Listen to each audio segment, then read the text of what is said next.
Lucky Lefty Podcast. Happy Friday to everybody. Onora Boys in the building. We're brought to you by ONORA Whiskey. It's ONORAWhiskey.com. It's that premium American whiskey, ONORAWhiskey.com.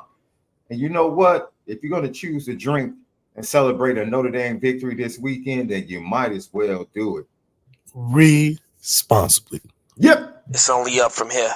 Let's get busy.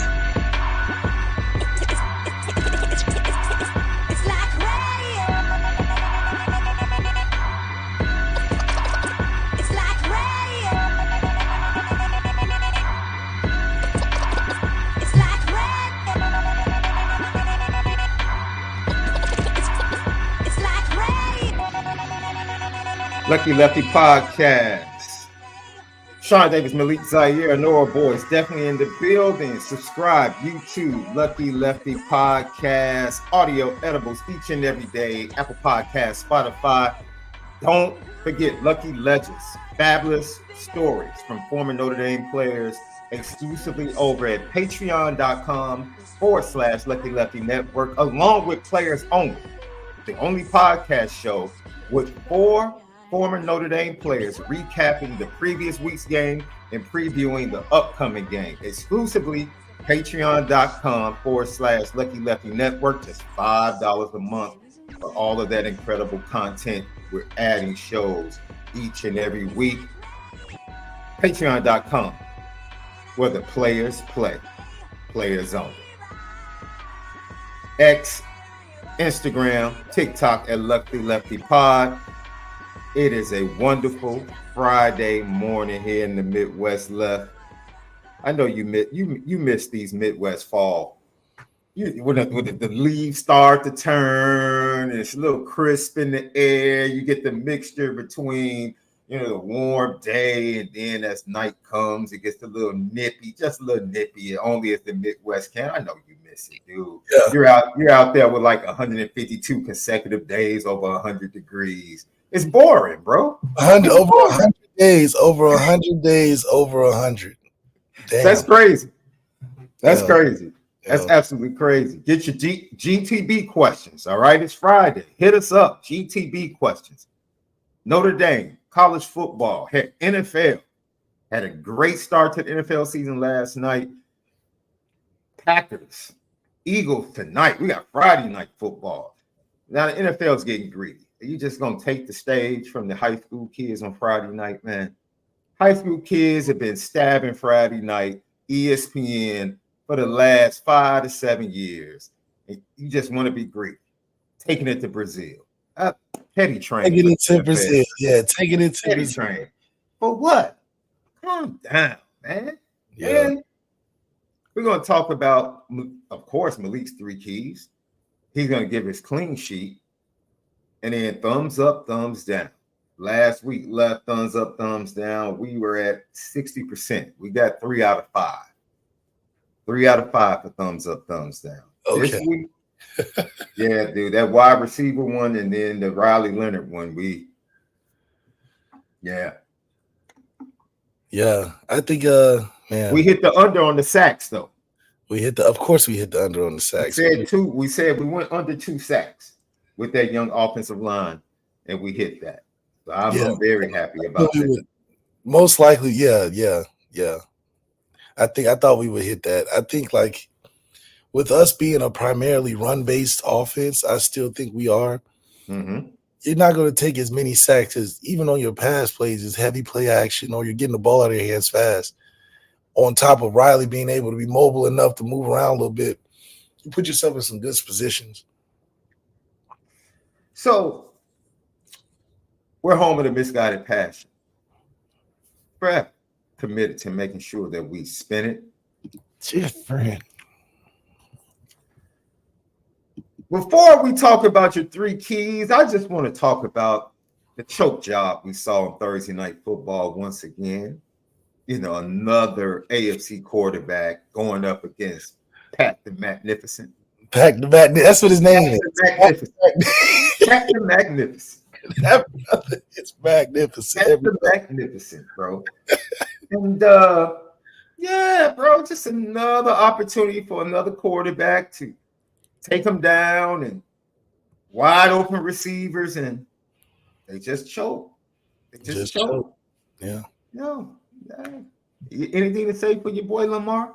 First game of the season, he's playing against one of those guys that he makes everything bad, because even on your best day, he can ruin your party. And so that's his arch nemesis or his enemy right now, and he got to change that 1-5 to make it 5-1. Like Lamar and but Pat does this to everybody. It's just the fact that who else are you comparing Lamar to outside of Pat? So when you get to that stage, I mean, you're splitting hairs, but they become more critical. So if he doesn't win every game, Lamar's just going to get it worse than anybody else. I'll tell you that. So we're going to tell you something very interesting. Second half of the show, why pregame speeches can ruin everything. Yes. Every time I watched one of the most average big game speeches I've ever watched. Average. Oh, it was super average. And it had something to do with Notre Dame. We'll talk about the second half of the show. You might want to stick around for that. Once again, your super chats, we get to them immediately. Put them in the chat. We appreciate you.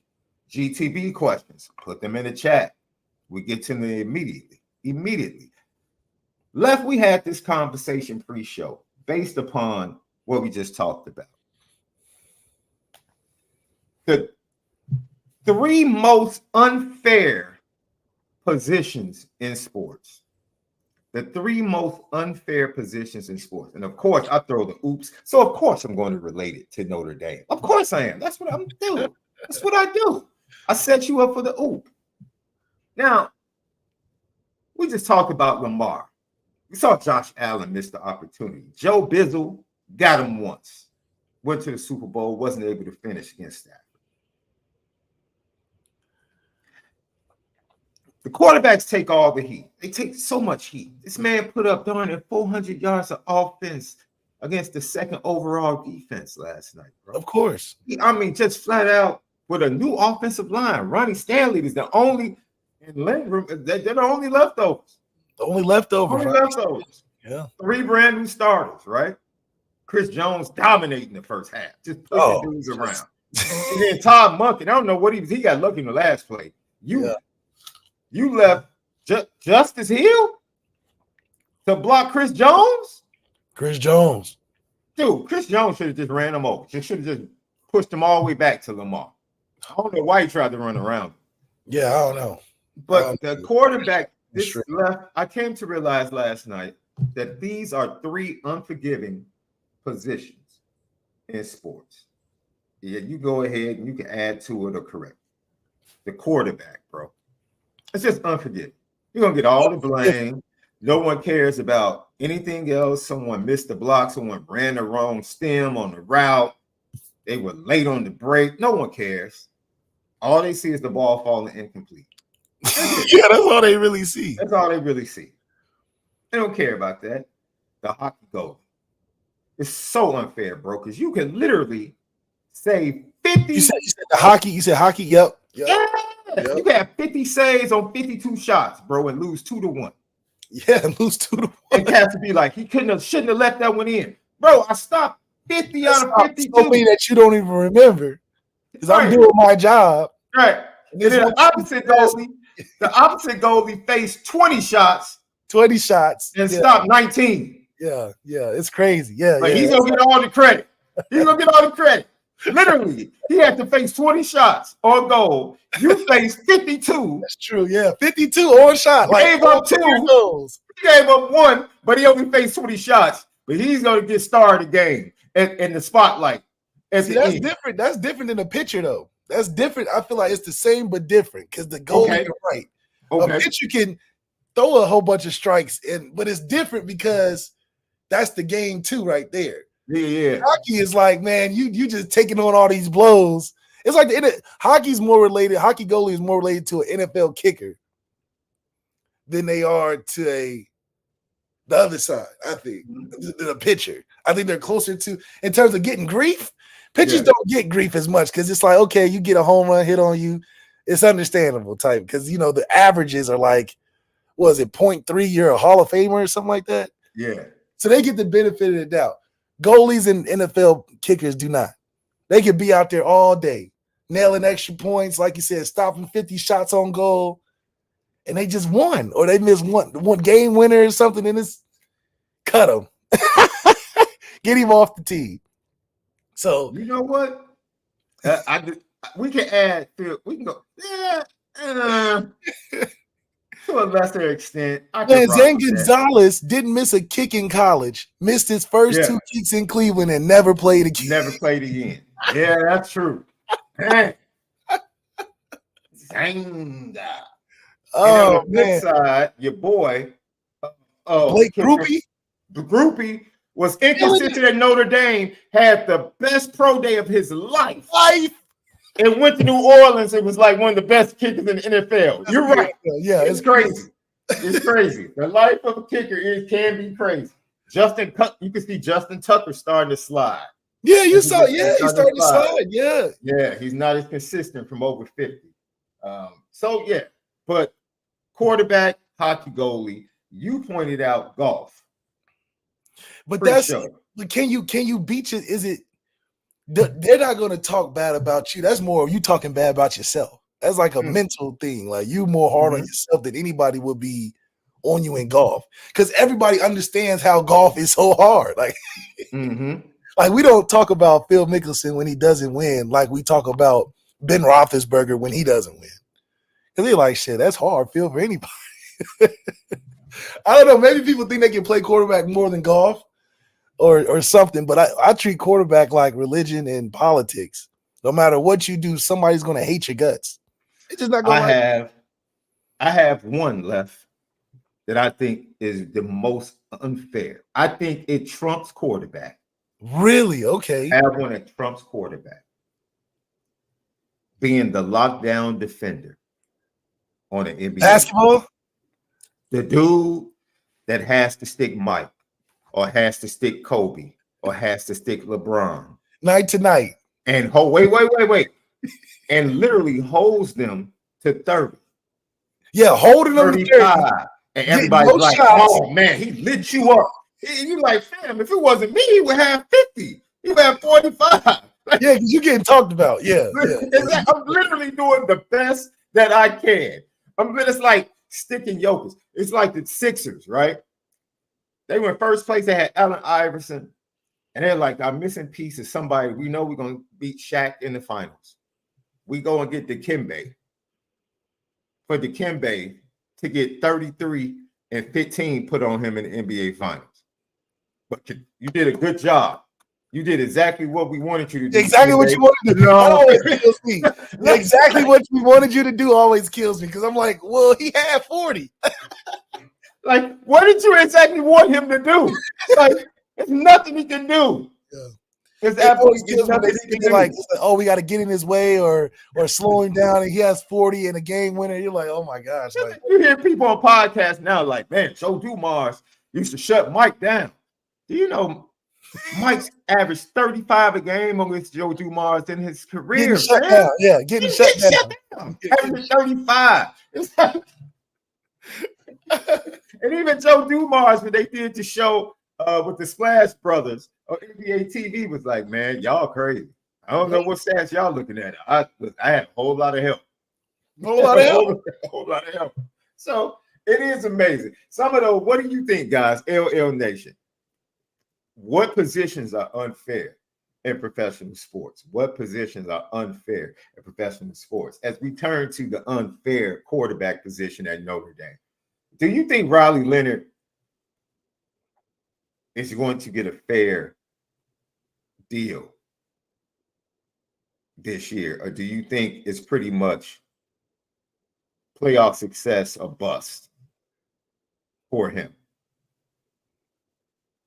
That's interesting. It's really unfair. I think there was some unfair, like the throw to Devin Ford. A lot of people tried. I thought that was totally unfair. I'm like, bro, I never played the position, and I can see as fast as the game was, this man is being spun around, getting out of a sack, linebacker bearing down on him, about to hit him dead in his chest, and he's just trying to get rid of the ball. And people were like, yo, if you make that play, he has to make that play. I mean, that's fair, right? That's fair in a sense because that's what you brought him here for, right? To make the off-schedule great plays. Yeah, you bring him to make the plays that we couldn't make last year. Throwing the ball down the middle of the field, getting a 4th and 1 instead of run out of bounds, calming the seas when in away games like he did against Texas A&M. So ancillary things, we're very excited that we have them. Crazy, I got a chance to go to a Notre Dame event yesterday at the Fiesta Bowl Museum. And the assistant AD came through, Brian Apache or Pat, something like that. He was saying explaining how everything was working. And did you know that the school, when they start paying the kids, our fund is $22 million. That's pretty good. I know 2 of it went to Riley, so Left. We always said if Notre Dame wanted to, they could play big bank, take little bank, and NIL. We always said that. We know that, but they're good stewards. If Notre Dame wanted to boss up, they could literally tell Auburn to go sit down. So right now we'll do that. Yeah. Oh yeah. Like we could, and it's funny because they're very like, because I asked them, I said, what is the underlying policy for these transfers? Because we're trying to keep up with the Joneses. Marcus Freeman probably got these conversations. All he said was Marcus Freeman knew what he signed up for. Oh, absolutely. He don't come in here with no arguments. He knew what he was getting into. Yeah, except for the assistant head coach there. Yeah. Other than that, yes, he knew what he wasn't prepared for that one. But so yeah, Notre Dame is very tight-lipped. They're trying. You can tell that they're trying to put things in the right place to do these paying for players because they brought up, well, are they going to be employees? And Notre Dame he was like, well, just imagine adding 760 student athletes to payroll.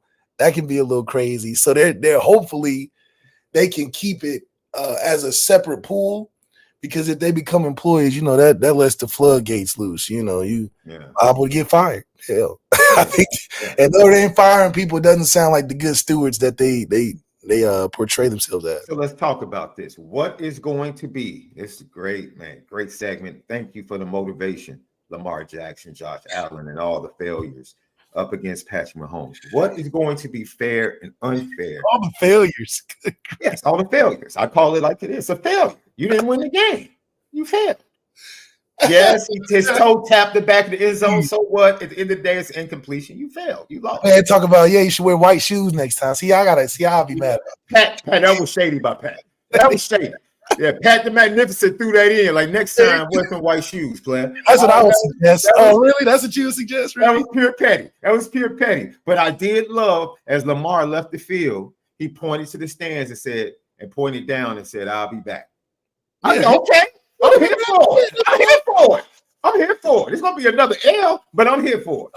They know they can get them. They always just get them. No, they don't. They know they can get them. No, they don't. The Ravens know they can get them. No, they don't. They had him in the hand. They had Bird in the hand. Did the Chiefs drop 2 more touchdowns? They still have the drop issues, bro. They dropped 2 touchdowns last night. Yeah, they dropped. Yeah, that's what I'm saying. It's a game of anything can happen in those 2 matchups. It just falls Pat way most of the time. Yeah. So I'm going to put this up here from Irish Steel. So, well, not a GTB question, but he put it in the chat. I saw it. I think it goes with where we're flowing. I think Riley Leonard won that game for Notre Dame. He made plays every time we need him to. Irish Steel, I think I'm going to slightly disagree.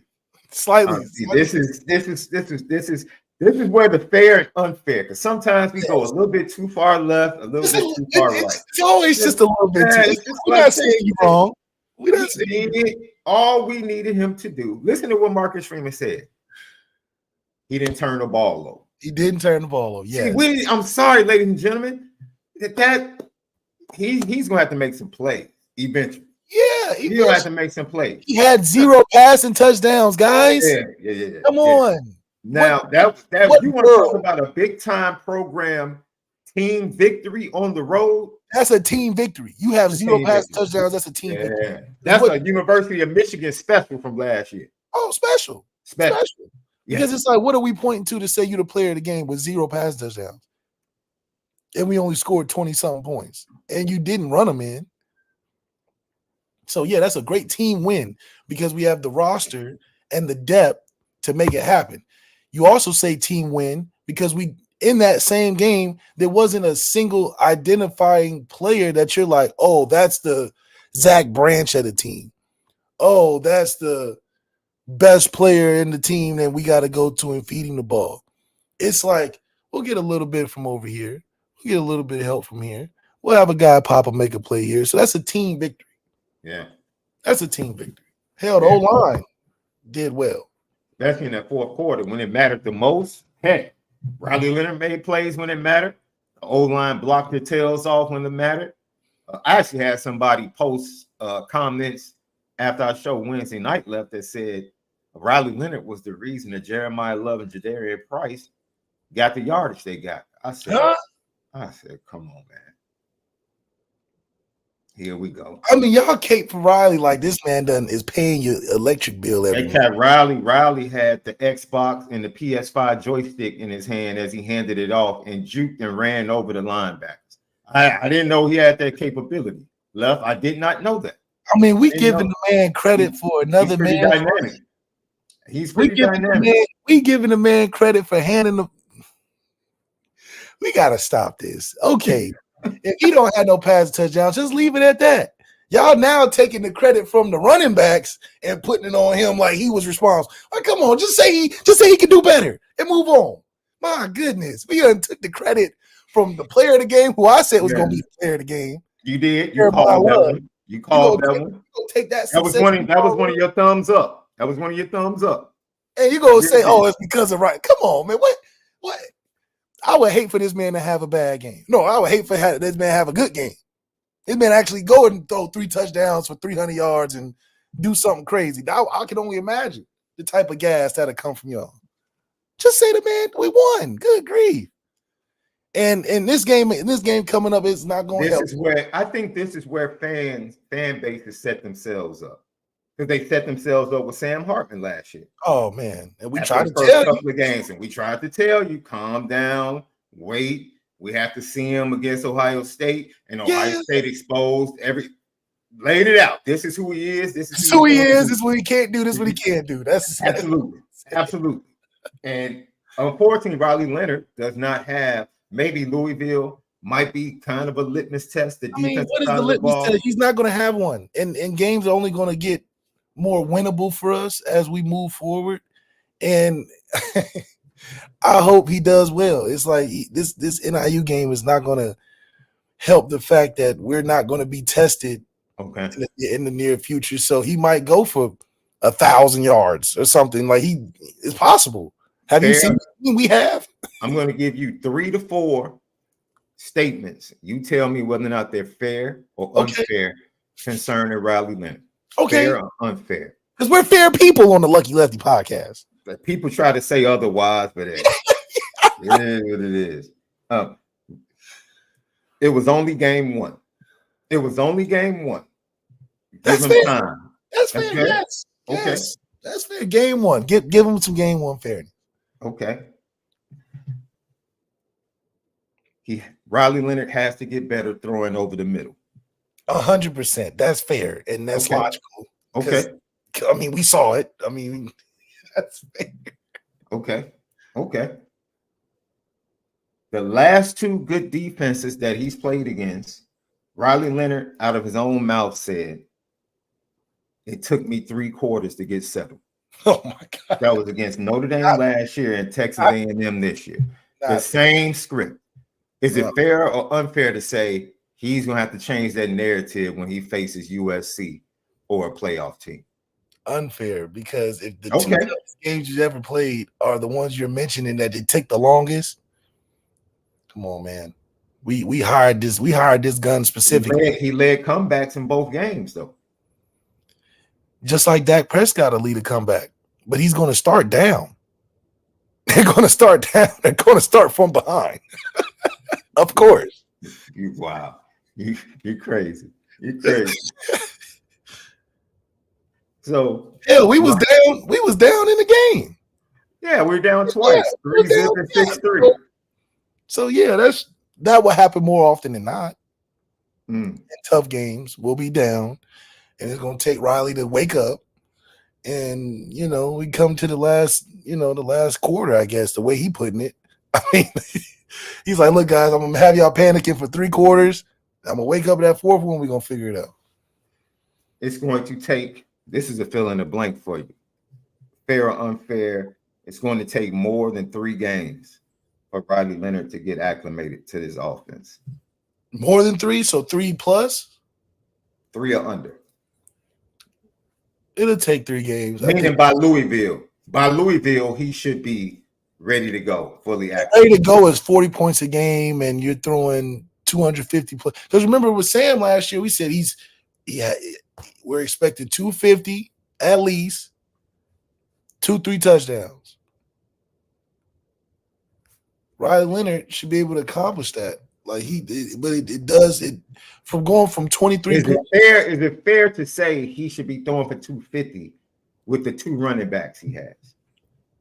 Yeah, be honest against this schedule.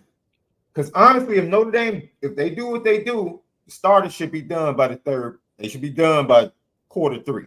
Quarter 3, Riley Leonard should be sidelined. That should have 2 drives in the 3rd quarter. Riley Leonard should be out of there. Then Notre Dame is doing what they're supposed to do. It'll take 3 games. It'll take 3 games. Okay. Because he didn't start off fast first week. So, I mean, until he shows he can start fast in that aspect, we got to wait to see that for a couple games. Then we got to wait to see, okay, are you putting teams away by the 3rd quarter, 2nd drive, 3rd drive? That's a whole nother thing outside of starting fast. Because, hell, we started fast with Marcus Freeman's first game against Oklahoma State. That started fast. It didn't end great. Yeah. Well, he was kicking ass in the beginning. So, yeah, there's stages to Riley's development since he's literally learning on the fly. I mean, I think that's fair to say he's learning on the fly. He's not just going in there with a wealth of knowledge of what we're doing and comfortable with everything. So he's learning as he goes. And he has the 3 games to get it right. I think Louisville is a good measurement if he's come a long way or where he's at. But even with Louisville, I think we should be dominating that game too. And the last one, fair or unfair, Riley Leonard is dealing with some leftover residue from the failure of Sam Hart via the transfer portal. Is that fair or unfair? What do you mean? Fans, there are some fans that say, man, here we go with this transfer portal thing again. We have high. I haven't seen it. I've seen nothing but love and support. That's why I'm like, the same thing you saw at the beginning for Sam Hart. Yeah, that's what. But you saw definitely a 180 at the end of the season. Yeah, I mean, shit. Did we senior night? I mean, they treated him like he'd been there since early enrollee. No, people were ready for Steve Angeli to start that bowl game. Oh yeah, the bowl game. Yeah. When he announced I'm not playing, people were like, all right. Yeah, it wasn't a big deal. So, oh man, I don't know. I think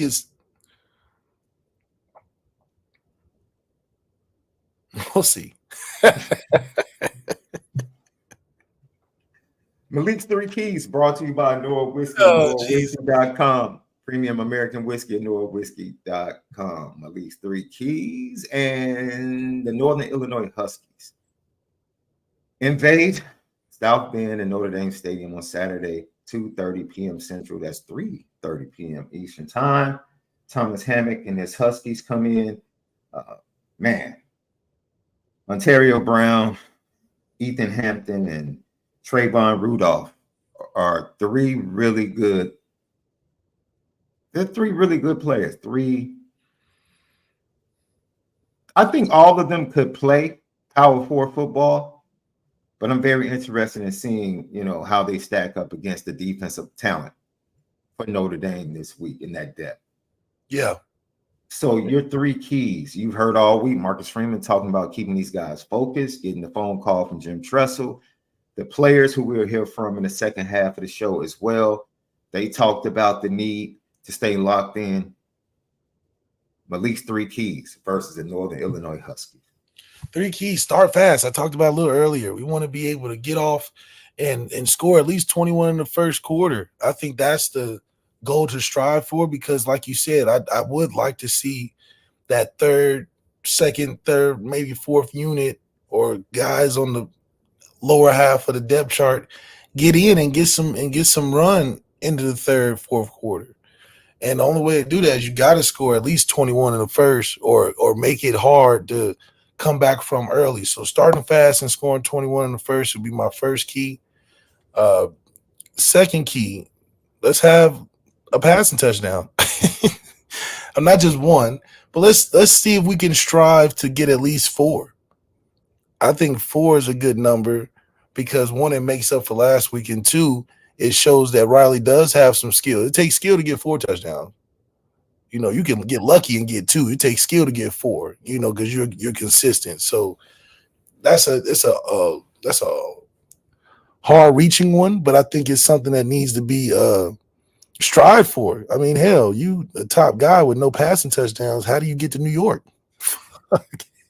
Ethan Hampton had 5 for Northern Illinois last week. Oh my God! So like, come on, dude. You starting bad now. If we're trying to get to New York, you can't have 0 touchdown games. It just can't happen.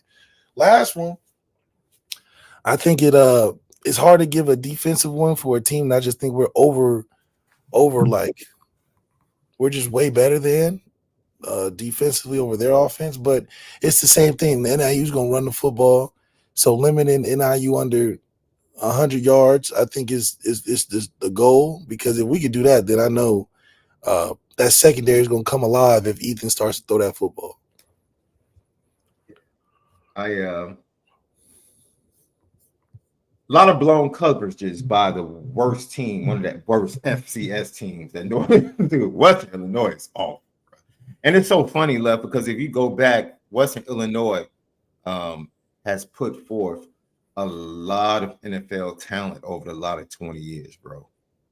A lot of talent has come out of that program, and they've fallen on really hard times. I think they were winless last year. The way they looked against Northern Illinois, they're probably going to end up being winless again. I'll be shocked if they win a game this year. Left. It was really bad. So, was that bad? Yeah, it was that bad. You know how you watch the full game? If you watch the highlights, the highlights usually make it look less, or it's not as bad watching the highlights as watching the full game or watching the all 22. If you just go watch the highlights, just put an NIU Huskies football and watch the highlights from last week. It's like a 3-minute clip. It's nothing but busted coverages, no penetration in the run game. Forget holes. It's literally hallways. Just running hallways for the running backs. It's crazy. They threw a shovel pass that the runner never, the receiver, technically it's the receiver, never got touched. They threw a shovel pass from the 9. From the 9, Left. He didn't get touched. I'm telling you, Western Illinois was that bad. Northern Illinois literally took their foot off the brake. Put their foot on the brakes in the fourth quarter. Backup quarterback was in like end of the third, and he scored and led a touchdown drive. So it's it's Domawap. Northern Illinois played Western Illinois last week. Stay with me. Dude.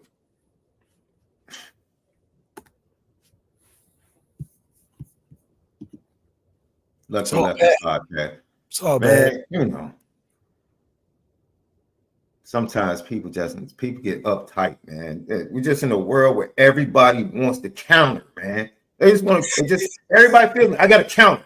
I got to disagree instead of just sitting back, listening, getting the full context. Obviously, he came in mid-conversation. I'm talking about what Northern Illinois did against Western Illinois and how Western Illinois historically has been a really good program and it's fallen on hard times. Western Illinois is Tony Romo's program, right? No, that's Eastern.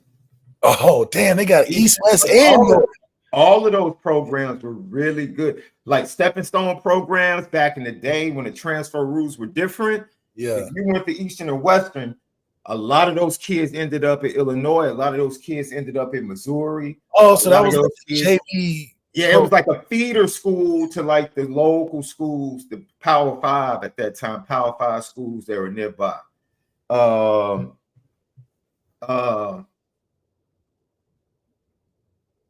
It is very much a big step up, right? Notre Dame is taking a step down in competition from last week. Northern Illinois is taking a considerable step up. Who do you think is going to be more difficult for in this game, Left?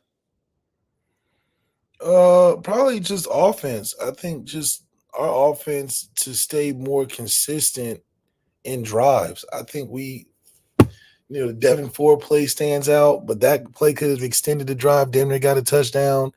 There's missed opportunities in the red zone that we've had that we can be more consistent on. It's just such a polar opposite from our offense to our defense. It's hard when you talk about things defense gets better at, it's minute.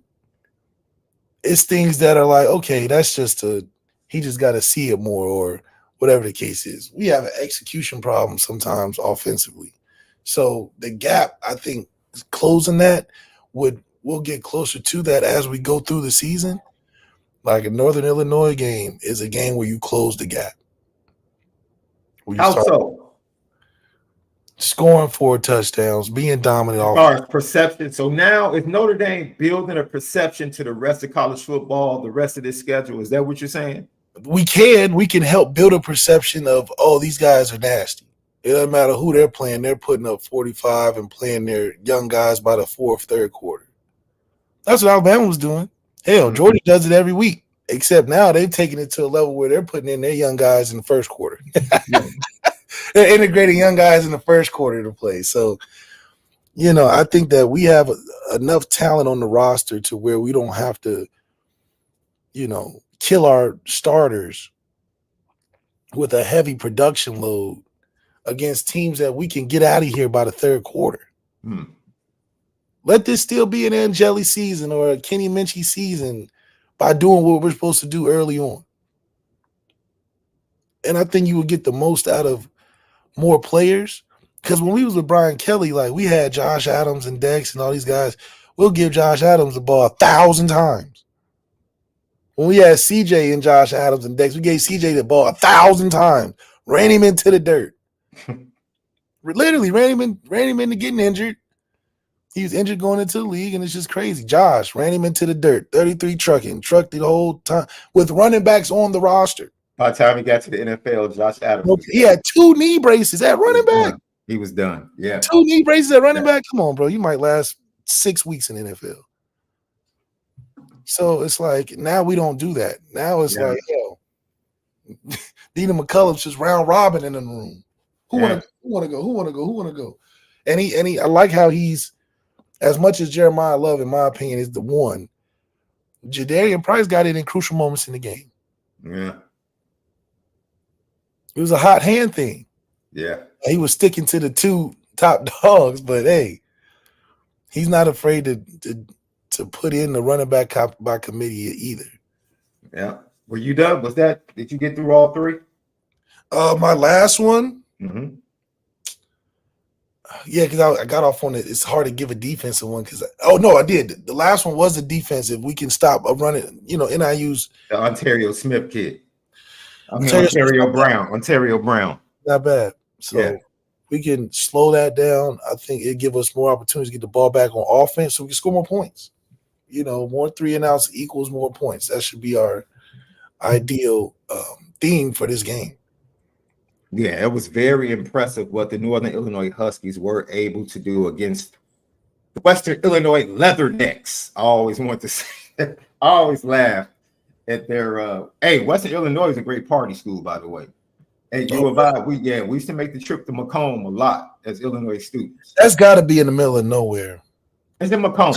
Macomb. Yeah. It's southwest of Champaign. Champaign, there's nothing up there. Champaign is central Illinois, though. It's more central, right? It's smack dab. It's really not central. It's an hour 15 from Chicago, Champaign. It's a real, yeah. Well, the way I drove back in the day, I was 90 all the way. Oh, it was an hour 15 for me. But you know, hour 30 minutes to Champaign from Chicago. Not that bad. No. So it's like it's not really, it's getting close to Central Illinois. Macomb and Illinois State. Illinois State is really, it's kind of in between. Eastern is literally southeast from Champaign. Western is southwest from Champaign. And then you have Illinois State, which is Decatur, which is, not Decatur, Normal, which is straight across to the west. So they're in close proximity. The only one that's a great distance is Southern Illinois, which is basically, you might as well put it in Memphis. Oh, it's all the way down there. It's literally at the bottom of the state. But they won 54-15. As I said, left Ethan Hampton 225 yards. He was only 15-20 for 5 touchdowns. So that just lets you know, bro. 33% of his passes went for touchdown. Yeah. That just lets you know. And then the Rudolph kid, 4 receptions, 104 yards, and 1 touchdown. That 1 touchdown, once again, was a blown coverage. And then Ontario Brown, the running back, 8 carries for 69 yards. You know, they treated Western Illinois the way they were supposed to be treated by a MAC team. Yeah. And honestly, they treated Western Illinois the way I expect Notre Dame to treat them. Yeah. In all honesty. We should treat them like little brother. Yeah. Right. Remember, we gave you this money to come out here so we can tap on your head a couple times, right? Mm-hmm. So let's keep it like that. Let's not make it like a surprise, like, oh, we're giving them the game of their life. So let's get through these matchups before we have some GTB questions too. Let me get to those. GTB question, Indy Milton fan. Do you think running backs like the round robin rotation, or do you think they want the ball every snap? As an athlete, you definitely want the ball as much as you can.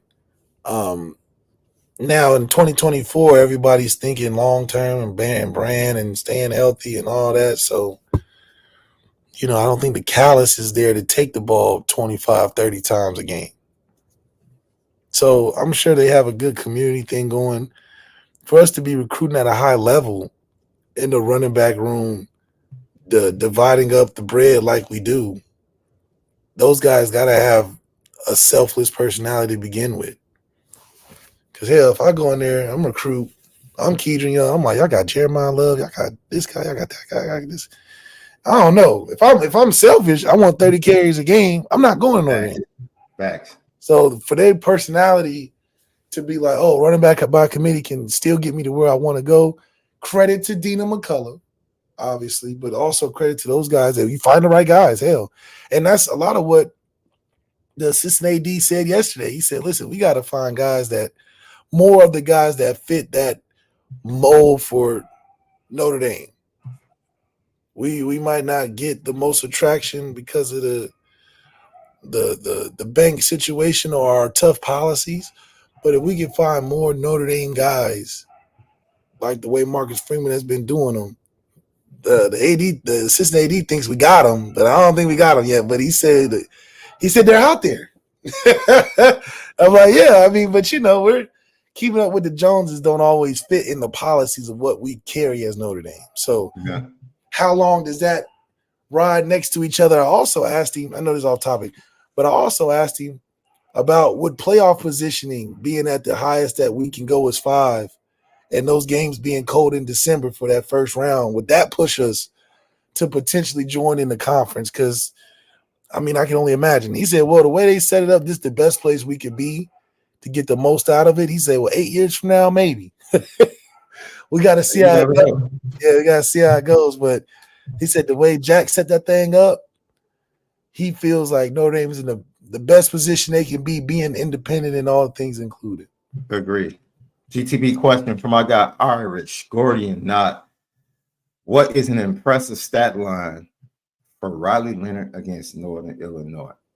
300, 4 touchdowns, and like 80 on the ground. I don't even know if he's going to. Is he going to play enough to get those stats? You get 304 touchdowns. Yeah, you starting fast. Fast.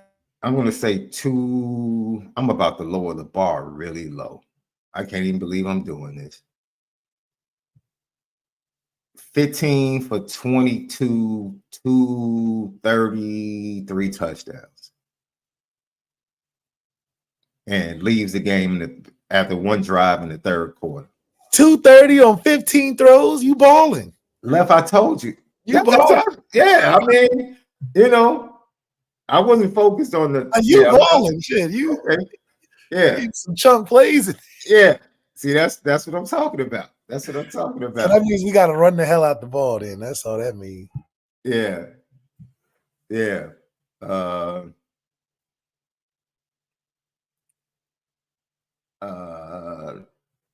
Dude, ladies and gentlemen, I whatever Doma Wop's talking about, I have no clue, man. And if the worst thing you've ever heard from somebody is go to hell, I've had coaches tell me worse. I've had bosses tell me worse. Like, are we kidding? Dude, I don't even talk about coaches. Bosses have told you worse? And then this is the crazy thing. People always, because it's all, you know how it is in football, the flag is always thrown on the person that reacts, right? People, they have nothing to say. They take no accountability with their slick mouths in the chat. In the chat, they feel like they can say whatever they want to say, how they want to say it. And we're just supposed to take it, right? And we tell people all the time, you can say whatever you want to say in the chat. You would disagree. But when you make something personal, we've been upfront. We're going to get at you. And we're going to tell you how we feel. First interaction with him was on Irish Breakdown when he made a personal comment about my dad. I stopped in the middle of the show on somebody else's platform. Was like, I don't do that. I don't do that. So I'm the same. I'm the same person September 2023. I'm the same person sitting right here September 2024. Everybody in the chat would tell you. Last week, we had somebody that got personal. With you, Left, I stopped the show. We don't do that. We don't do that. Either you can leave the chat or you can continue. So we don't have a problem with you disagreeing. What we do have a problem is with you saying slick stuff, high-minded stuff in the chat, making it personal, and then thinking that we don't have the right to respond to you just because you said it in the chat or disagree. Nah, that's not how it works. You can say whatever you want to say, but what you're not going to do is you're not going to disrespect people in the chat, because we stick up for people in the chat and we'll continue to do it. And you're not about to disrespect us in any way, form, or fashion. So maybe you need to go back to that show in September and see what you said and take accountability for what you said and how you said it. Just maybe. Just maybe. Lilo Galante, GTB, is Lucky Lefty SD Left, headed to Atlanta October 19th. I am. Me and my boys for college. From the I, we're going down there. You said from the I? Yeah, one of my boys, he lives in Atlanta. So we made a trip. We're doing that trip. And then remember I told you we're going to see Illinois Duke. Yeah. Up in Madison Square Garden. That'll be a good game, yeah. In February. So those are our 2 trips that we're taking. So it should be fun. It should be fun.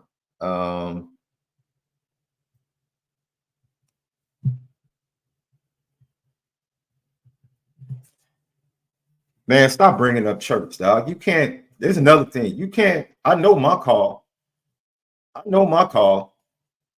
You go ask the people in my church, the people in the Rosen community around Chicago. I check out in Chicago. So you can't check me about church. You missed that. You can drop. That's lame. All that direction, that's lame.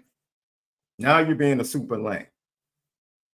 You're trying to go with a weak, low-hanging fruit discussion and argument. That's lame. You can check my reputation as a man of God. Feel free. Go do your digging. See what you come up with. I stand on that. No problem. Like I said, you go check the things that you say and then take accountability for that. And I will worry about what I say.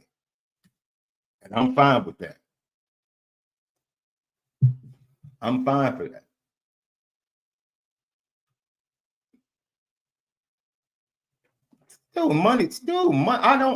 You can't buy me, bro. What are you talking about? I'm supposed to respect you, disrespecting me and talking to me any type of way because you invested some money or gave some money? No, sucker. That's sucker stuff, bro. That's really weak. If that's the way your mind is in life, man, you messing with the wrong one. Marshall and Kathy Davis raised a different dude. That's right. Sorry, I'm a different dude. Sorry. We come back left. Let's get into the players, what they had to say. Some very interesting stuff. You're going to like Jalen Sneed's comments. You're going to like Bo Collins' comments. And, oh, man, I'm looking at the rundown. Do you have it in front of you, love? I got it. We'll get to thumbs up, thumbs down, our predictions. And before we go, give your clean sheet. I'm sorry, love. Give your clean sheet. Clean sheet, yes. So on the game, man, I thought what we did well was control the momentum. I thought we always had a good opportunity to stay in the game and score when we needed to. We was never taken out of that position of, oh, we're hoping that Texas A&M messes up. It was always in our control, which I loved, and we can win like that as long as we keep the game in our possession. Defensively, they did exactly what I thought they would do. Make it manageable. Give us an easy game. Hell, all we got to do is score what? 3 touchdowns, that's it? Okay, we can do that. And I think that is going to set the tone for how we need to address the rest of the year. We don't need to score 100. We need to do enough to win, and then we sprinkle the rest on top.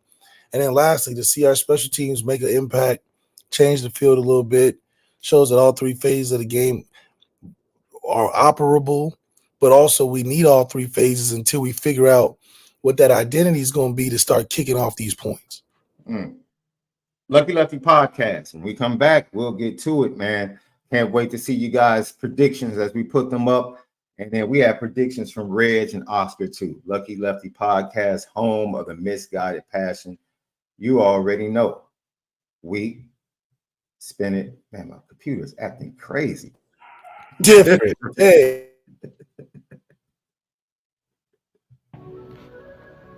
What's up, family? The merch shop is finally here. Lucky Lefty Network merch shop. We got it all. From the shirts to the hoodies to the hats to the nitty gritties. Come here right now. Shop with us. Come get the swag because you know, if anything else, we spin it different. You see the gritty. You see how we get down. It's elite.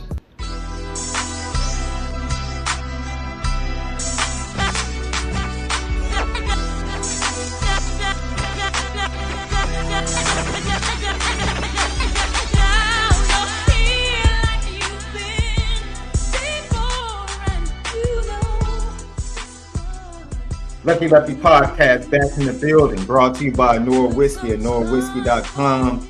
It's that premium American whiskey at ONORAWhiskey.com. And if you drink, by all means, make sure you do so responsibly. You got to do it responsibly. Don't forget Apple Podcasts, Spotify, audio edibles each and every day. TikTok, X, Instagram at Lucky Lefty Pod, YouTube, subscribe. Make sure you hit the thumbs up. And leave your comments and questions. We respond to all, whether you agree or disagree. We have fun. Everybody else got the panties in the bunch, I guess. Lucky Lefty podcast. And then patreon.com. Lucky Legends. Let me tell you the story on Lucky Legends this week about your first start from the Music City Bowl, the things that surrounded that between you and Everett. Jerron, his first start, facing off against 3 fifth-year offensive linemen for Stanford. Which at that time, Stanford was Stanford. on the offensive line. They had some dogs on the offensive line. And then Reggie talking about his first start, not even as a running back. His first start was as a defensive back. A defensive back. Yeah, crazy. He was a DB starting for his first time. And then Oscar's first start, he had a broken jaw. To tell that story, that was crazy. So those are the types of stories that you miss out on that include Lou Holtz, Big John, the legendary trainer under Lou Holtz. Yep. And so much more exclusively over at patreon.com/Lucky Lefty Network. You need to go sign up today, $5 a month. And the Players Only podcast for Notre Dame players. Great rotation of players we have coming on this year. CJ is going to be on with us this week. And Oscar, Jerron, Malik, Reggie, they all did an incredible job breaking down the Texas A&M game and then previewing as much as they could the Northern Illinois game. You don't want to miss out on all of this great content. Go over there right now, Lucky Lefty, at patreon.com/Lucky Lefty Network. Home of the misguided passion. You already know. We spin it different. Left. I watched the most incredibly average big game pregame speech ever, bro. So on SEC Network, there's a series called The Pulse, and they follow different teams throughout the year. This year, one of the teams they follow or are following is the Texas A&M Aggies. Texas A&M Aggies. And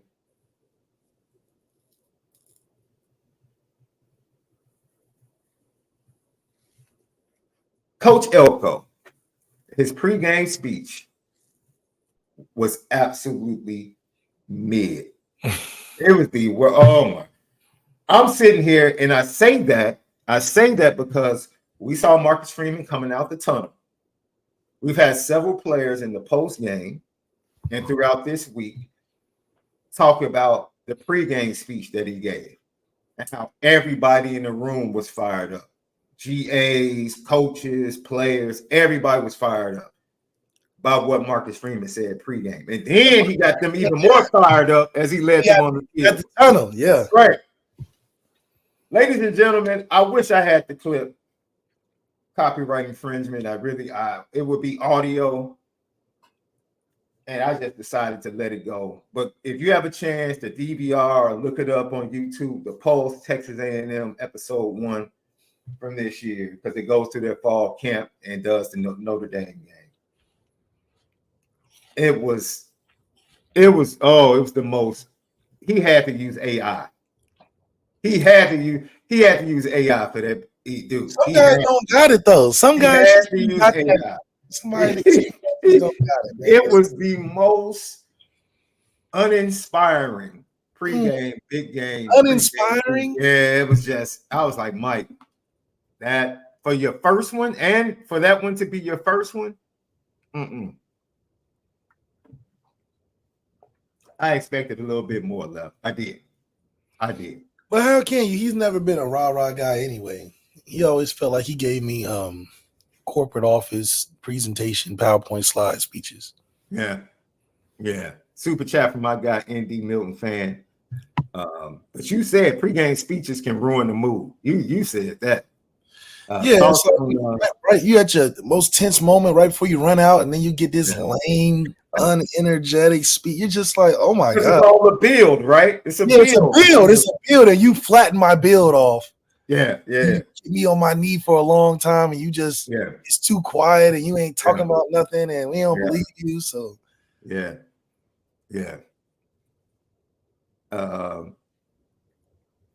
I love them in the tunnel. Left, you love him getting hype in the tunnel, right? And it was authentic. It wasn't like post-game Brian Kelly. Yeah, well, or pregame Brian Kelly, we just standing there in the middle, like, man, move around, like you act like you the statue. We rolling out the tunnel. Mm-hmm. I'm just gonna finish this whole conversation to chat off, ladies and gentlemen. I'm a grown man.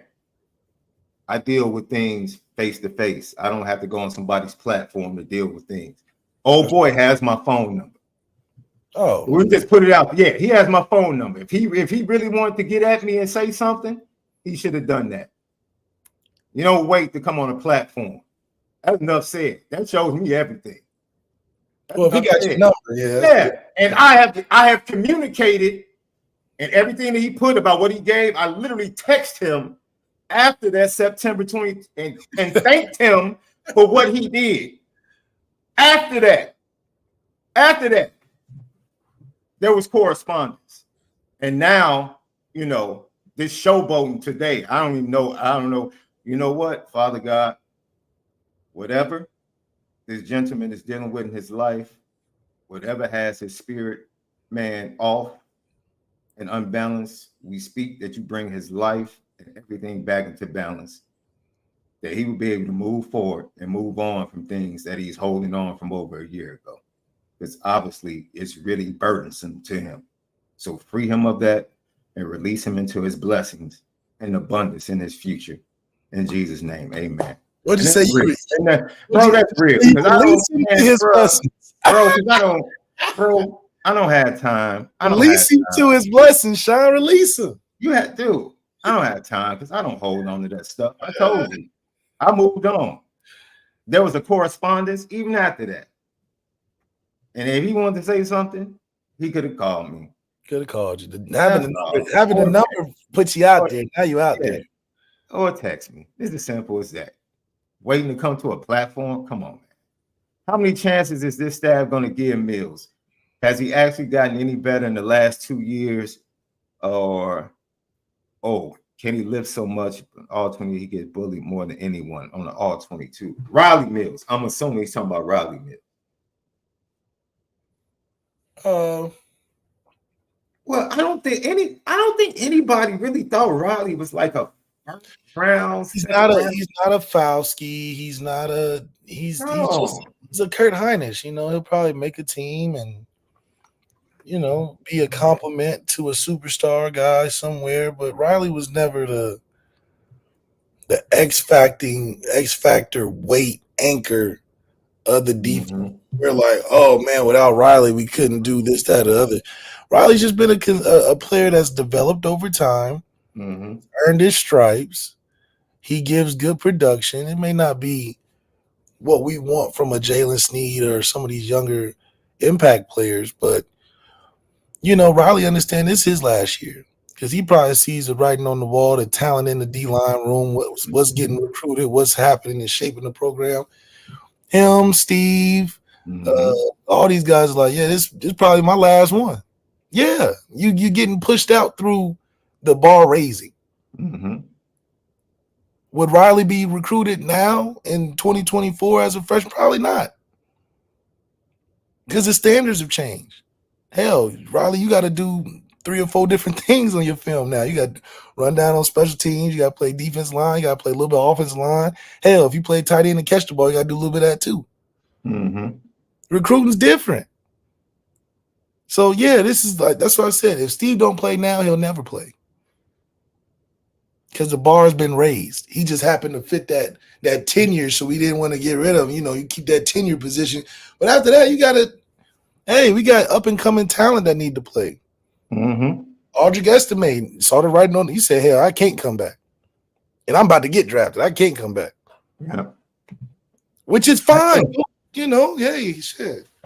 All right, Phil, 63. Appreciate you for tapping in. Gauge the success of this game by when Angeli comes in. What is the best case? Worst case would be he doesn't make it in, I guess. He doesn't make it. Yeah, if he plays, what's success, I guess, for Steve this game if he comes in?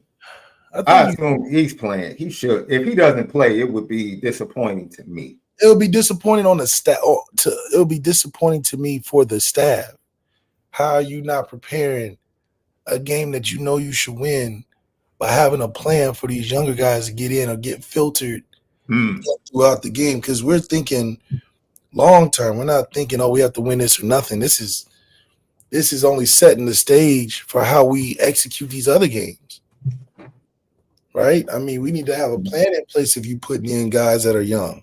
Yeah. You got to surround them with guys that know what they're doing, and you're not just going to put a full, fresh, young team out there. You're going to try to intermix them, and, you know, you want to get experience because by the time game 12 comes, everybody on the roster needs to have that built-up experience, you know, because you I never agree with that. hold on. I agree with that. Absolutely. Since everything is by committee now, shit, I mean, why not?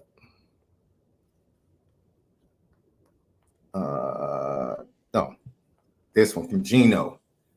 Just a comment from you both, Sean and Malik. We appreciate y'all and what y'all do for us here. We thank you. We don't do foolishness. Shout out Malik for coming through the alumni joint too. Gino, yeah, you're out there in Arizona. It's good for you to tap in with us. We appreciate you, my dude. Love and appreciate you. Anything else before we get to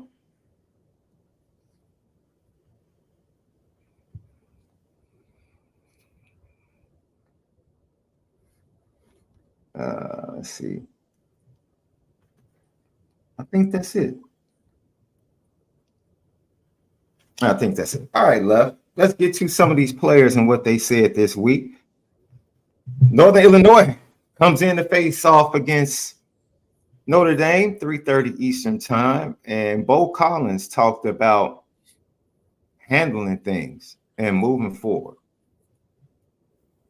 For sure, man. It's really about body language, man. Like the guys, a lot of younger dudes look up to guys like myself and just see how we react to things, how we prepare, like pregame stuff. Like if we're out there just looking around in awe and things like that. So yeah, definitely going into it with a mindset of just going in there, executing and handling our business is big time. It's just like a guy that understands the mission. I mean, he came as a transfer. He said, look, I'm coming here to do business. We come here to win these games and make sure guys are in the right spot. So, and it shows. It shows that he's about his business. For him to be able to make an impact when we haven't heard much from him all season. Now, I know he was nursing an injury or coming back, but for him to have the mindset to come back and be a significant player in the game and making plays when his number's called, that's credit to Bo being ready for the moment. And he obviously came from Clemson, a good program. They've been to championships before, so he knows that environment and it fits. I mean, you can tell that him and Riley have some synergy, and hopefully it grows over the year. Yeah, I agree, man. I absolutely agree. So also Bo Collins talked about making plays and just listen to this, Left. I'm very interested, especially in you hearing what he said about opportunities in the Texas A&M game.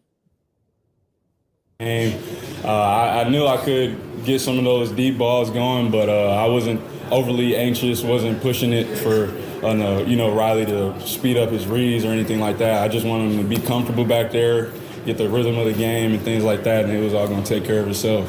And kind of a two-part question. One, Freeman talked about wide receivers they want the ball. Yeah, for sure. How much do you guys want to take the top off? Maybe you and guys like Chris Mitchell, but also how important and essential was the blocking in that matchup for you guys on the outside? Oh yeah, man. Games like that, of course, game one, you want the rock. Like we practice a whole bunch of plays where we're going deep balls, head topping them and stuff like that. But just focusing on our job, whatever needed to get done at that moment. Even Coach Brown mentioned but prior to the game that morning, like we may have to run the ball 60 times or we may throw it 60 times. Whatever you got to do to get your job done, do it. So that's the mindset we went out there with. Does that trouble you, Love? That he said, I'm not going to sweat Riley to get through his progressions and sound like a guy that knows what Riley can do. Shit, I mean, hey, if you can't hammer the nail, I'm not going to ask you to hammer the nail. Like, he put you on the screwdriver. I thought, did that kind of sound strange? I was like, is he supposed to be saying this? Yeah, he's like, look, I'm not about to stress this man. Shit, if I get opportunities, I get opportunities, man. I'm we'll work on pressing. I can imagine. I mean, probably half the time they probably feel bad pressing him because he, he's in the faith. So, You don't want to feel like you're pressing the wrong buttons. So I do think that that's mature of a guy like Bo Collins to say. But at the same time, I mean, hell, we got hella receivers now. Bo's just saying today was my day. Tomorrow, maybe Jordan Greathouse day, maybe Jaden Thomas day, whatever. But today was my day. I'm not going to trip over me getting it more. But when he did get it, he made it count, and it won the game for us. I just really think that what he said is absolutely hilarious, bro. Yeah. Mm-hmm. Yeah. Yeah. Absolutely hilarious. I ain't gonna sweat him. Yeah. It's fun. Ladies and gentlemen, man, I tried to pray. I literally tried to pray for the situation. That the dude just won't stop, man. I need everybody. Look, it doesn't need to be a battle in the chat. Leave him alone. He feels the way he feels. I don't need protection. I don't need protection. I'm good. I'm good. Yeah. I've let it go. I've been released into my future, bro. I don't have an issue with anybody. I don't. Hopefully his heart can let it go. As far as him talking about, I told him I was going to get back to him. Is it, dude, I got receipts. See, I keep text messages, bro. Text messages. All I see is September 15th. Well done. Next thing, November 30th, sending me TikTok videos. December 13th, sending me other videos. Then talking about his family, his cousin, doing charity work. All it is, bro. God bless you. All of this stuff was happening. This is after September. After September, he's sending me all this stuff saying, God bless you.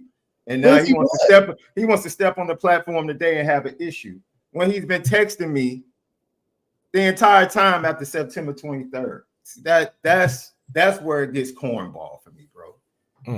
Like, what are we doing? What are we doing?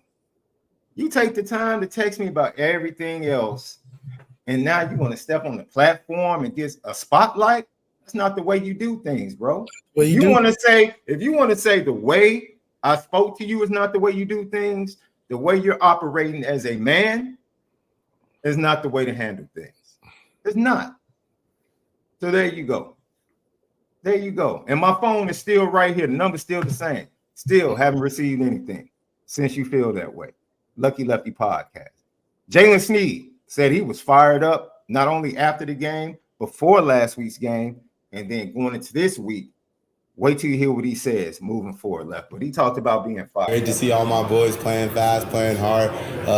Coach Freeman really talked to us before the game, and he really got us all hyped up, so we're all ready to go. So it was a great game. Talk about that moment, man. That's vital, Freeman out there playing, the lineman, hyping you guys up. We've never seen it. Have you guys ever seen that, pregame? And what was it like to the out-of-body experience? I've never seen it, but I know it got me fired up. I was ready to go after that. So James Sneed was in the back. He probably couldn't see over the offensive lineman, so he really never saw Marcus Freeman. But he was like, yo, he already had us fired up from the locker room.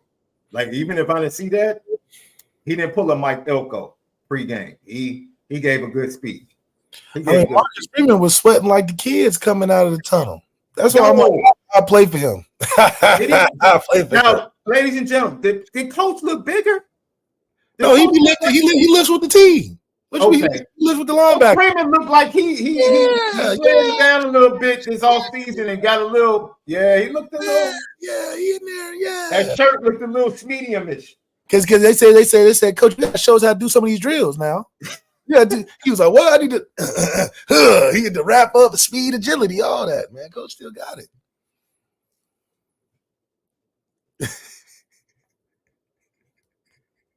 Coach still got it, man. So Mike Elko, you can tell the speech wasn't gonna be good. His belly got bigger since I last seen him. He waddling down the tunnel. Guys trying to move fast and urgent. He ain't moving fast and urgent. So your speech ain't fast and urgent, you know. Marcus Freeman sweating like he about to put on the helmet. How you not want to play for that?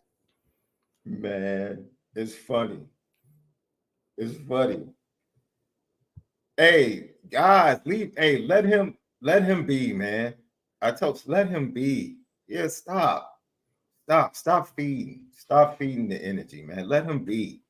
If he wants that attention, I prayed for him twice, bro. Prayed for him twice, tried to release it, move on. It's dude. Stop. He obviously just would never admit to anything. He's a victim. He's a victim, and it's cool. It's cool, man. Let him have his platform, boy. He wants his 15 minutes or his hour today. Let him have it, man. It's okay. God bless him. God bless him. It's still the same. So our guy, Levon Whitaker, asked Jalen Sneed this week about being hyped and coming off a big win and, you know, a step down in competition. And Jalen Sneed had this to say. I love this, Notre Dame fans. Take a listen. Yes, Northern Illinois doesn't have the same level, like, you know. For us, it does. Yeah. It's the same level of importance. It's a great game. We're going to come playing fast and hard. Okay, Jason. He tried, you know, like, man, you know, it's not the same height, same not level. No, Jason, he was like, no, man. No, sir. We bringing it. Yeah. I like that. I like that focus. I like that focus. Love guys that give no excuses. We just gonna get it done. I mean, hey, they've trained so long to prepare for these 13, 14 moments. And so, you know, I think him, especially his journey specifically, he's ready to go this year. He's like, man, I don't care. Let me just get out there, fly around, make some plays. And I think the freedom that Max Bullock and Marcus Freeman allows these linebackers to play with, you see the flashes. You see Drake Bowen stuffing the hole, creating piles. You see Jalen Sneed smacking stuff out of bounds. You see Jack Kaiser and those linebackers, Osbury and those guys, to see how they're moving with intention and they're moving with urgency. It's not like they're sitting there trying to read everything and break down everything they're seeing. They see a key, they hit a key, they run, they get into the ball. So that's the youth that I think we need defensively. And it's showing up, and hopefully it shows up this week too. Yeah. I'm having fun now, Left. I'm having fun now, right? Because now in the chat, my texts were super mean. I see some of the text that you sent to me. Oh, right? Yeah. Yeah. Oh, yeah. Yeah. Now, he's the victim and you the bully, Sean. I said it, dude. I do. Tuesday, wait. Because he's talking about September 23rd, 2023. Me, February 20th, 2024. Just checking on you. Malik and I haven't seen you on the show in a while. Be blessed. That's a hell of a mean text. That's a hell of a mean text, Left.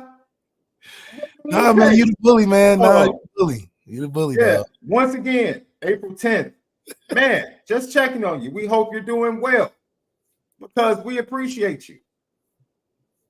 Look, you know what the next text for me? He didn't respond to that. You know the next text I got? In July. I heard Ryan parted ways with Driscoll. Is that true? Oh, look, he looking for scoops. What? Looking for scoops. What? And I'm like, he took a full-time job. Like, no, he's still going to be connected to IB. Thank you. I'm glad for him. I am too. So I'm supposed to be on mean tweets. You know that segment that they do on the night show? I'm supposed to be on mean tweets now. I'm supposed to be on mean tweets. Man, come on, man. Like I said, dude, my character around the people that I grew up with, that I live for, that I serve, man, they speak to it, right? Stop. You don't have to. No, stop, bro. We've been talking all year long, off and on. If you felt that way from something that happened in September 23rd, 2023, why are you false flagging and tweeting me and texting me? Not the false flagging. Why? Why? And then stop playing. You don't rock with me? Stop texting me. Stop. Stop. Hey, what'd you say? We'll see. Damn, Sean, you checked up on you? Don't. Hey, great dude. Literally, he heard about my father on the podcast and texted me. And I said, what are we talking about? When did this become contentious, bro? If you had an issue from September 23rd, 2023, you should not have been texting me like everything was all good. That's not the way things work with adults. It's not. Yeah. It's not. And then trying to step on a platform and like, bro, stop. I told you, I'm a different dude. You don't do that. Don't do that, man. Don't do that. This could have been a very simple text. You gonna jump in the chat and say something and then say I went crickets. And I just pointed out 7 months of text messages after the alleged incident. But you want to jump in the chat like I texted him and then about it, and then it was crickets. Dude, we kept texting. Stop. Just let it go. Let it go. And now you're in the chat trying to make fun of what I went through last year with my chemotherapy and radiation, trying to minimize it. Like you think you're the only person that wins something. Where are you going with this, man? Yeah, like what do you want out of this? What do you want? Yeah, please tell me what you want, and we can just be done, bro. Because at this point, it's what are we doing? What are you doing? Because now you're getting people in the chat riled up, and I'm trying to get them to stop coming at you. What is it that you want, man? Because obviously you're just expressing your feelings, bro. You're in your feelings today. Yeah, maybe you just want to get on the show, bro. We can get you on the show, man. That's fine. Fine. It's cool. Let's do all the extra stuff, man. We're trying to do a nice show, give our predictions, and get out of here. Mike Denbrock, bro. He had this to say. Both of those guys deserve to have their hands on the football. So, I think as the year goes along, there'll be games where Jeremiah gets the bulk of the carries. There'll be games maybe where JD gets the bulk of the carries, and we're using Jeremiah maybe in different ways. But those guys are important pieces of what we do offensively, and they both have to be a big piece of it. Yeah, that's why I left. I can't. When you say, I forget. I forget. I don't want to say the wrong person, but someone in the chat earlier said, "What's a big game for Riley Leonard against NIU?" What's the running game? I do.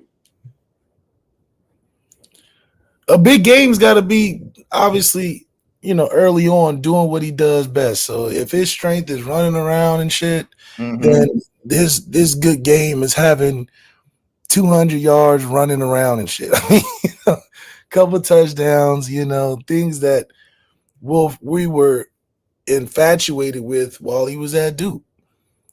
We wasn't infatuated with him at Duke doing Sam Hartman things. So that wouldn't be, it would be a big game for his personal growth to have a Sam Hartman stat line or a Jack Combs stat line. Yeah. But that's just not his strength. So I guess, a big game for Riley Leonard is whatever he does well running around, the running around stats need to look good. And a reflection of a good game that he's a part of is us scoring over 40 points. So that's how you can quantify it in a sense, so. Well, I think I get the sense. I apologize for not connecting with you to talk about the 23rd of September 2023, because obviously that's what you want to hear. I'm sorry that I didn't contact you to talk about that. Yeah, bro, you messed up, man. Dang, bro. That's all he wanted. Because he needs, obviously, it's something. No, it's big deal now. Dude. Cross the line, Sean. No, I don't. If that's your feelings, I respect your feelings. You're disappointed, you hurt. About it, yeah. My apologies. My bad, dog. I said I would get back to you. I don't remember back then, dog. I said I would get back to you. I didn't. Fine. But as a man, when things like that happen, like I do with my best friends, when they say they're going to get back to me on something, you know what I do? I hit them again, or I reach out, because maybe, just maybe, something happened. Maybe something has transpired in their life. You know what? Let me make sure they're good. That's all, bro. And if that's what you need, I have no problem. I'm not prideful at all. I hope that's enough for you. I really do. I really do. As I said before, my prayer was authentic, man. I need you to be real, because that's something you've been holding on to that. You've been holding on to that. You need to be released from that, man. Because I don't want that to have a domino effect. It impacts other relationships you have with people. I don't want that for you. I don't. Yeah, I don't want you to be yelling at your mom. I apologize. How that impacted you. See, people that don't really mean it, they say stuff like, I apologize if. Or they hit you with the, I sorry you feel that way. Yeah. No, I don't do that. I'm sorry I impacted you. Yeah, that's accountability right there. Yeah. All right. Because it's really not, obviously for you, it was serious. It was deep. Yeah, obviously it was. Whew. Man, I didn't know I was going to have to do ministry work and host a show today, bro. That's right. One-man army. Anthony Knapp, he gave kudos to Marcus Freeman pregame too, left. Anthony Knapp getting ready for his first start at left tackle in Notre Dame Stadium. So electric. It's just having someone like that in your corner saying they believe in you. It makes you just want to go run through a brick wall. You know, I mean, they helped in the choices that helped me be in that position where I am today. So it just gives you that extra burst of confidence that I know what I can do. I know I'm here to, you know, not make it bigger than what it is. You know, trust your guys because they're going to trust you. And it just helped out a whole bunch, to be honest with you. It was funny because Anthony Knapp, man, let me tell you something. Anthony Knapp was one of the realest interviews. They asked him about that game, bro. He was like, he was like, man, I ain't know. I'm paraphrasing. He was like, Left, he was like, I ain't know. Yes, he did. He was honest. He was honest. Like, I ain't know. He was like, I knew who I was going up against. Man, I'm a freshman. Man, he said, but after the first 2 snaps, I knew I had my technique down. I knew my technique could work. I knew I belonged. He was like, from that point on, I just played. Went to the next play. But that's real. I love athletes that can just be honest. Like, hey, man, yo, like your boy Isaiah Likely last night. I don't know what he said. I don't know what he's smoking. If they got him from Baltimore. They got him from the city of Baltimore. If that's the best they got, they in trouble in the postseason. They in trouble. Pat just beat you with the worst team he had. Dude. Yeah, he literally walked into your building. Went 10 for 10 first quarter. 10 for 10 in the first quarter. He literally took his worst team. Yeah. Came to your stadium and beat you when you were the number 1 seed. And you had the nerve to sit there and say, if that's the best they got, they beat you with the worst they had in the postseason. See, stuff like that. He doesn't know what it takes, bro. He doesn't know. He doesn't know what it takes. That was funny. That was funny. It was funny because he's like he's speaking from a very what do you call that? Hindsight view, like a very fresh, emotional view. Mm-hmm. He ain't thinking down the line. He thinking right now. Like we had to go back outside after this little interview and play right now. We got you. He ain't thinking, oh, I got week 2 against Miami, week 3 against Patriots, week 4 against. Yeah, he got a whole season. This one game ain't gonna stop nothing, dog. Max, Lucky Podcast. You ready to play thumbs up, thumbs down, Left? Let's do it. Let's get to it, bro. Thumbs up, thumbs down before we get to week 2 game predictions, headlined by Notre Dame, NIU. And don't forget, big matchup coming up Michigan, Texas. I'll tell you about my chance meeting I had as I picked up my wife's prescriptions yesterday with a big-time Michigan fan at Walgreens, bro. It was pretty cool. We'll get to that when we give our predictions. Riley Leonard throws for 250 yards and 2 touchdowns. Thumbs up, thumbs down. Thumbs up. Because I need it to happen. I would like it to happen. He said need it to happen. Last week.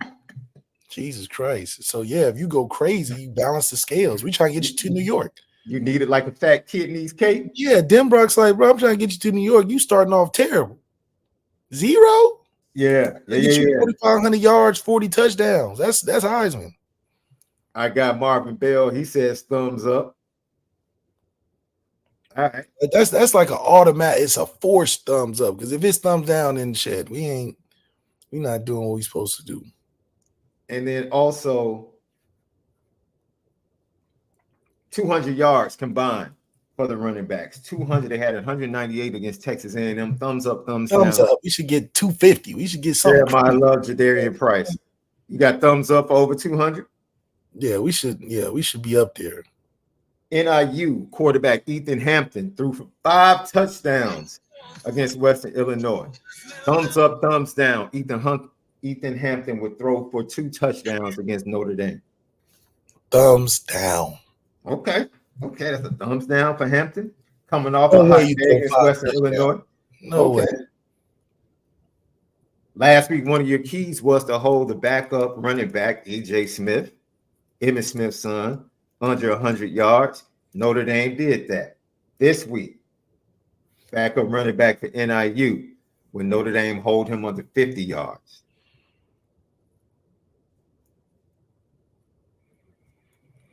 That's the crux of the defense where we have to get better is to do stuff like this and eliminate big games by these guys. And I think we're able to do that. I think we're still hungry. We're still flying around, and we'll be able to quell that. I think early. The earlier we get on them, the easier it'll be. Notre Dame will have more than 2 sacks against Northern Illinois. Notre Dame will have more than 2 sacks. Thumbs down. Wait a minute. They had more sacks than Texas A&M. And they have 0? They didn't have 0. Exactly. You don't think Notre Dame can get over 2 sacks against Northern Illinois? I think we'll be in the backfield a lot. Maybe we just allergic to sacks. Because you know why? Because I can't tell you who's gonna do it. Yeah. Who's gonna do it? Yeah. If you could name a person that you boom, Howard Cross, boom. Then I'll be like, okay, we might get 1 or 2. I can't name a guy on the team that would even he would run himself into a sack. I think that's how we get sacks. We do the blitzes and all that, but we ain't got that yet. Showing all of you guys your thumbs up. Jeff Luke said push. Okay. John Massey, trolling. We want pressures, not sacks, remember? John Massey, you are a mess as always, my brother. V-Dub, good to see you, V-Dub. V-Dub said thumbs up. And then the last thing left, Vegas is funny. I told you, Vegas, boy, they reel you in. Notre Dame is favored by 25.5 points left. 25.5 points. But the over-under is at 45.5. They're favored by 25.5, but the over-under for the total is 45.5. They saw us put up 23 and no touchdowns. That's why. I'm telling you. Left. That means Notre Dame could cover 38-7 and hit the under on the total. This is a trick bag, left. You got to understand how Vegas is, bro. This really isn't about Notre Dame's offense because Notre Dame probably is going to put up 30. But Notre Dame could put up 38 and hold Northern Illinois to 7, and that under is hitting. And Vegas is like, yeah, you got us on the line. Got us on the line, but got you on the total. Yeah. We got you on the total, baby. Vegas is real slick. You have to watch they put it in there the right way. You got to watch it. Or Northern Illinois could backdoor the line, and let's say Notre Dame wins 41-17.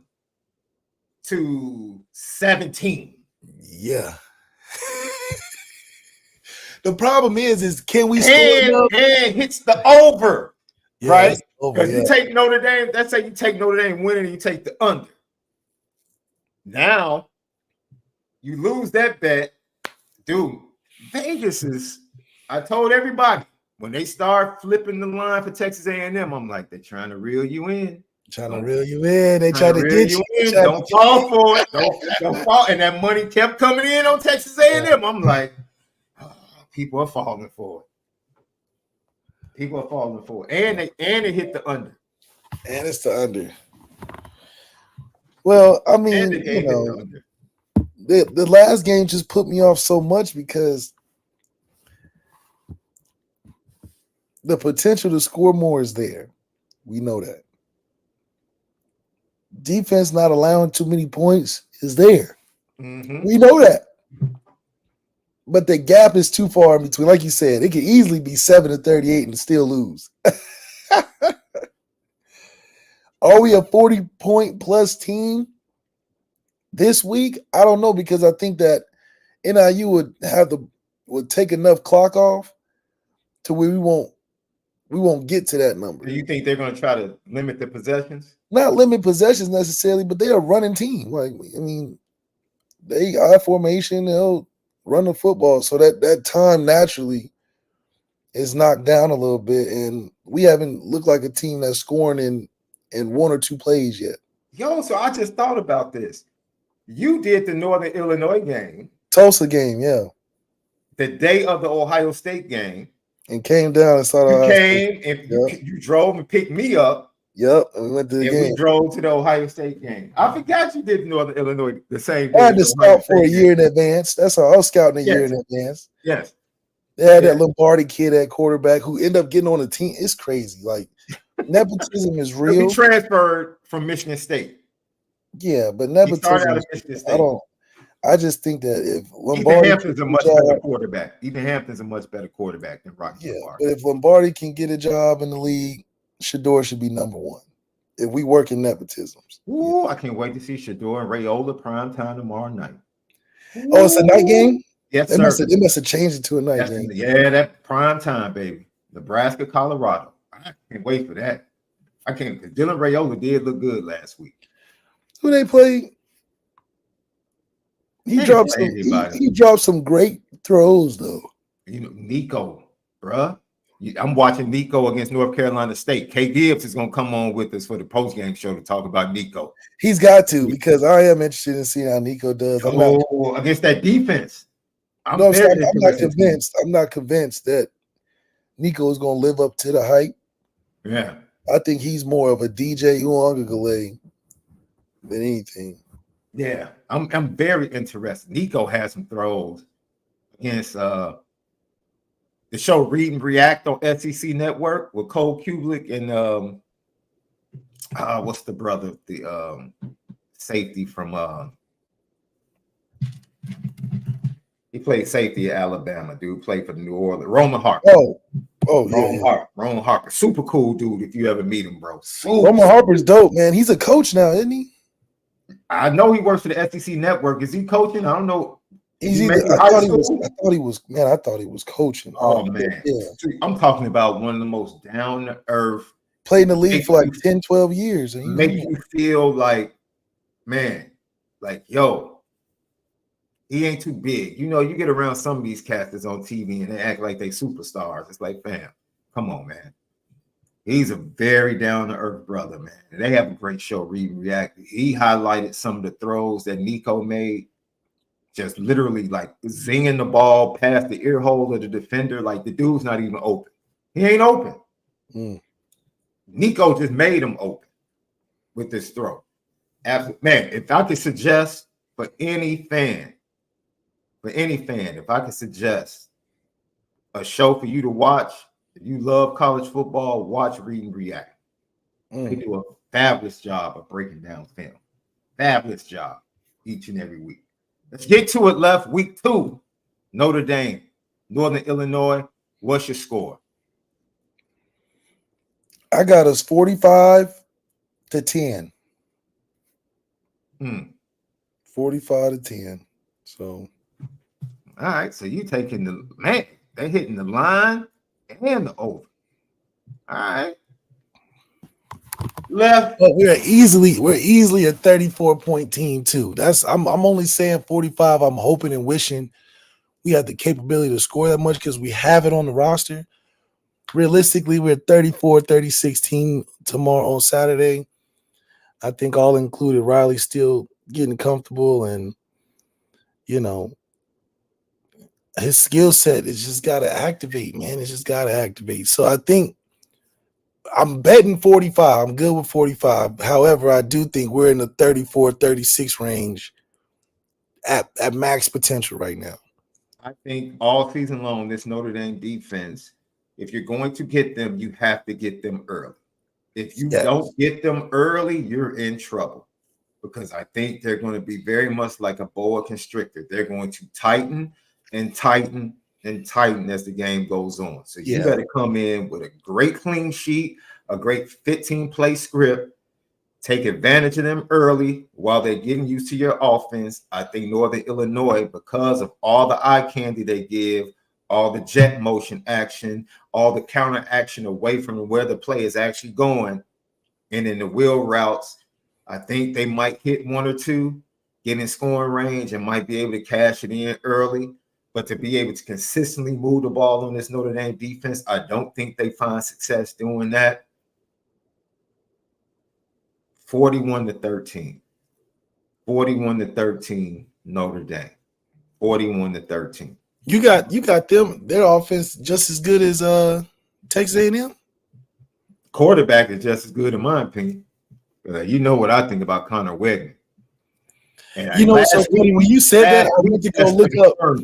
When you said that, I went to go look up like what you were saying, and yeah, he's totally different than what I thought. Like he totally sounded different. Like I'm like, wait a minute, is this the guy that we're going against? You would have thought this man was Lamar Jackson's backup. Man, the way that man was talking. So he was talking greasy. Yeah, everybody from Texas A&M was talking greasy for weeks,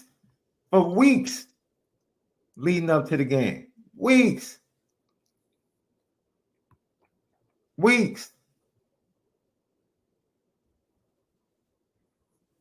I didn't understand it, man. I'm glad Notre Dame just confirmed what I already knew. I'm glad they confirmed it. We go to the big house. Noon kickoff. Start. Quinn. Arch. The horns. Will it be horns up or horns down? It's definitely horns up. Michigan's terrible, dude. Michigan's terrible. More. I just need the score, left. I agree with you. I think Texas. Texas a lot. I'll say Texas 35. In my opinion, this is what stuff matters, left. This is what stuff matters. With the 14 playoff, it wouldn't matter. This game wouldn't matter to Texas. Right.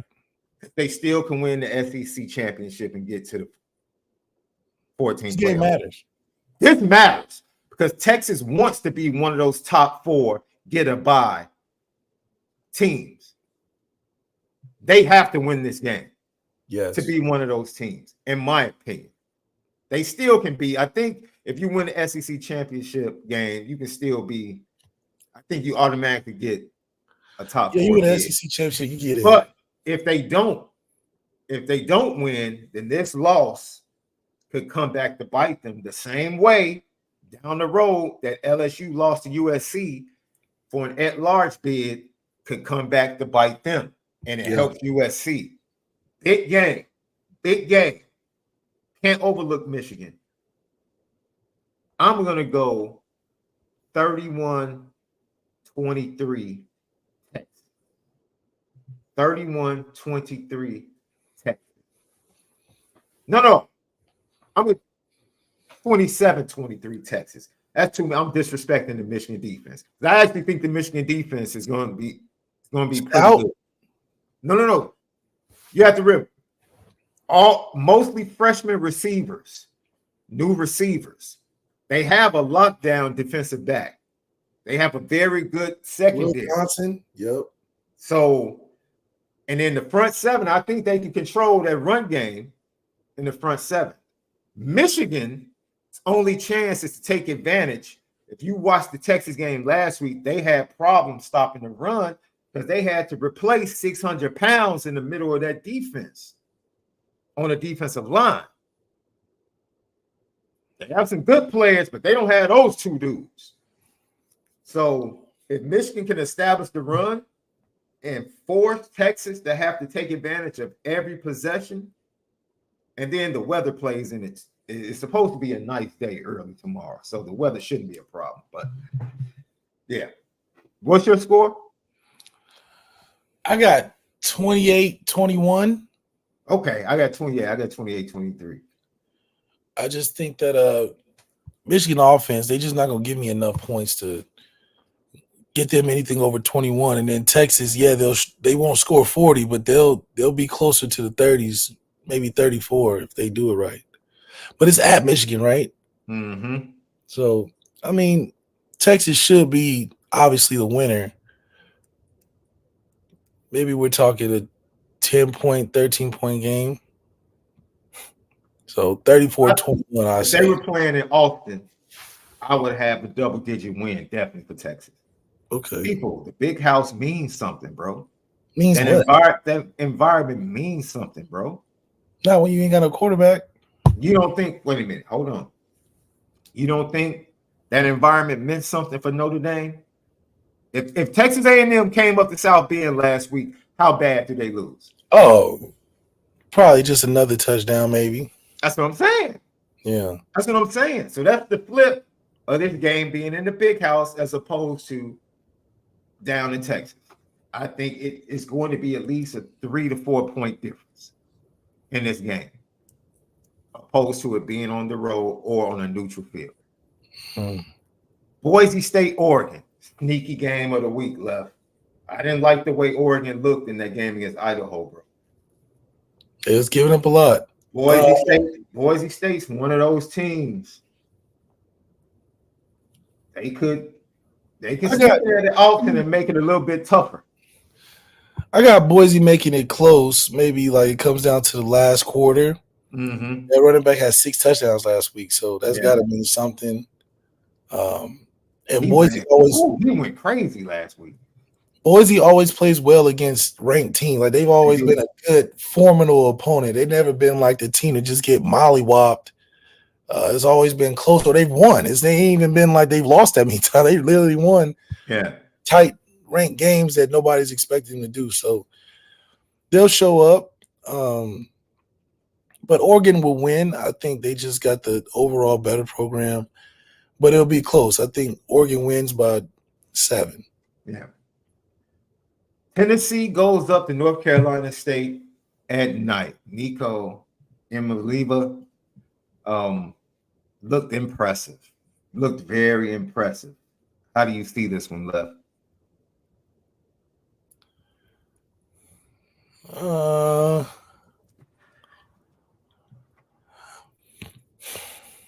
I would like Nico to do well and Tennessee to win. I don't know. Bro, I don't trust Grayson McCall. I watched him. This is not Coastal Carolina, bro. That was my issue with him of us recruiting Grayson McCall. We not running that offense. So North Carolina State's defense is good though. So that's why I'm like a young Nico. I don't know. I think the game would be under 24 for both teams. If Nico is a dude, this is what it comes down to. Competition last week was pretty much minimal. No pushback. This is where we find out if Nico is real. And if he's real, Tennessee wins this game, Left. Yeah. None of us know. But I'm going to roll the dice on the young man. I'm gonna roll the dice on him on the road. First big test. I got Tennessee 28-24. Yeah, I knew it was going to be under the 28. Okay, 28-24. That's a good call. I got Tennessee 28-24. I got him closer. I got it like 30-27. Okay. Colorado, Nebraska. Shador High school game, I got versus it. 45-42 Colorado. Shador with a game-winning touchdown. It has to be 45-42 for Colorado to win, bro.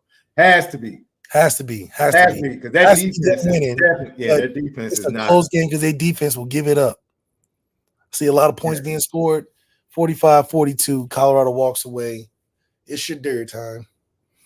Yep. GTB questions on the way out. What about the end of the Snead interview when he corrected the reporter? Yeah, we played that clip, Irish Steel. Yeah, we literally played that clip. We played that clip. Gino, one last thing. This one is for Malik. Next week, September 13th, is my birthday. Happy pre-birthday, Gino. Look, we can make it known. Happy birthday, G.